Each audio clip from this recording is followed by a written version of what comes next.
विदेशों में कोई झाड़ू पोछा नहीं करने आता, कारण वहां इन तक को डेवलप कर दिया, कोई है ही नहीं नौकर वहां। और आपके देश में इतना चीप लेबर है, 800 रुपए, 1000 रुपए, 2000 रुपए में लोग दिन भर काम करते हैं, पूरा महीना काम करते हैं। क्यों? क्योंकि डेवलपमेंट नहीं है, इसीलिए विदेशी आगे है। तो इस बात को समझना पड़ेगा कि यूरोप को चीटिंग मारने से आगे नहीं बढ़ेंगे।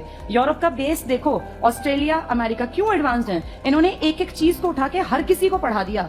जापान छोटा सा देश है, टेक्नोलॉजी के दम पे आज हमसे कितना ज्यादा आगे है। अगर देखा जाए तो हमारे पास उतनी जमीन होती तो शायद हम पता नहीं कितने नीचे गिर गए होते। उसने देखो कितने नुकसानों के बावजूद वर्ल्ड में अपना नाम खड़ा कर रखा है, ओलंपिक की लिस्ट में भी दिखाई दिया ना टॉपर्स में वो। और हम दुनिया भर का पैसा हमारे पास, हम 5वीं 6ठी बड़ी अर्थव्यवस्था थे, लेकिन जब देखते हैं, और ये भी मान के चलो जो ये थोड़े बहुत मेडल आते हैं ना, ये अपनी मेहनत से आते हैं। सरकार कुछ नहीं कर रही आपकी सरकार किसी को बढ़ावा नहीं देती, चाहे वो बीजेपी हो चाहे कांग्रेस, हम किसी एक सरकार की बुराई नहीं कर रहे। इससे शुरुआत होगी तब यहाँ तक पहुंचेगा।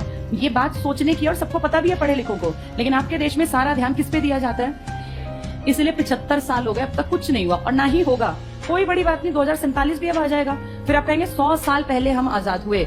बहुत सारे देश ना 1940 से और 1970 के बीच में आजाद हुए हैं, बहुत सारे देश, और आज तुमसे कई गुना आगे हैं, कारण उन लोगों ने बेस को पहले स्ट्रांग बनाया। आपके देश में क्या पहले ऊपरी परत को सोचते हैं अच्छा बना दे, ऐसा कभी नहीं होता। शुरुआत हमेशा बेसिक से की जाती है। आपका बेस है गांव, जब तक गांव नहीं संभलेंगे, सुधरेंगे, तब तक परिवर्तन नहीं आना। चाहे मोदी जी 50 साल बैठे रहें और चाहे कांग्रेस आए, चाहे कोई पार्टी आए, जब तक बेस को नहीं सुधारोगे ये कभी सुधर ही नहीं सकता। इसको जानबूझ के प्लानिंग का हिस्सा कह लो कि काम नहीं करना, या पता नहीं समझ ही नहीं है। ऐसा तो मान नहीं सकते कि समझ नहीं है, क्योंकि वहां बैठने वाले लोग आईएएस रैंक के हैं जो प्लानिंग में शरीक होते हैं। शायद ये लंबी प्लानिंग है कि देश का विकास ना ही हो तो ही ठीक है। जितनी बड़ी मूर्खों की फौज होगी उतना नालायक लोग राज भी तो कर पाएंगे ना। जिस दिन लोग पढ़ लिख गए उस दिन नालायकों को हटना पड़ेगा, फिर बुद्धू आदमी राज नहीं कर पाएगा। आज जो आपके देश में आधे अनपढ़ राज कर रहे हैं ना, इसका कारण ही है क्योंकि अब तक गांव ही नहीं सुधरे। जिस दिन गांव सुधरने स्टार्ट हो गए, देश अपने आप बदलेगा।